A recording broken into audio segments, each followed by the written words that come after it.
লবিতে আমরা 4 জন বসেছিলাম, মাইক সবার অন, সবাই একসাথে কথা বলছিলাম, হাসি ঠাট্টাও চলছিল। শুধু একটা প্লেয়ার চুপ করেছিল। ওরে বললাম, ভাই মাইকটা অন কর, কথা বলছিস না কেন, তুই নুব নাকি? কোনো কথা বলল না, শুধু রেডি বাটন চাপ দিল। ম্যাচ স্টার্ট হয়ে গেল। Bermuda map. সাইলেন্ট প্লেয়ার সবসময় আলাদাই থাকলো, কোথায় মুভ করতে হবে, ওর সামনে এনিমি আছে কি না কিচ্ছু বলে না। স্কোয়াডের সবাই একসময় বিরক্ত হয়ে গেল। এই ম্যাচ পরে ওকে কিক করে দিব। ম্যাচের মাঝ সময়ের ভিতরে হঠাৎ করে একটা ফাইট হয়ে যায়। একটা টিমমেট নক, আরেকটাও একদম ফিনিশ। আমিও ফিনিশ হয়ে গেলাম। সবাই কনফিউজড হয়ে গেল। শুধু একটা প্লেয়ারই বেঁচে ছিল, সেই সাইলেন্ট প্লেয়ারটা।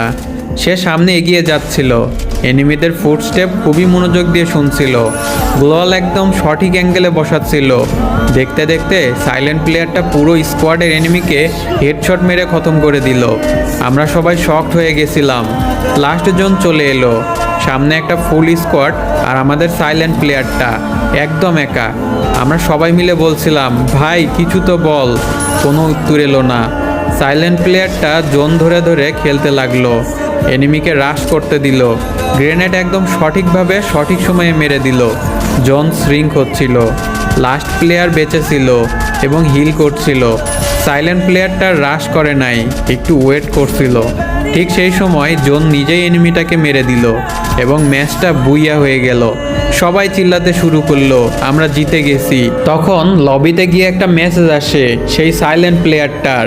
সেখানে লেখা ছিল, সরি আমি মাইক ইউজ করতে পারবো না, আমি কথা বলতে পারি না জন্ম থেকেই। তখন লবির সবাই একদম চুপ হয়ে গেল। যে ছেলেটাকে নিয়ে প্ল্যান করা হয়েছিল যে লবিতে আসা মাত্র তাকে কিক করে দেওয়ার কথা হয়েছিল, সেই ম্যাচের আসল হিরো ছিল।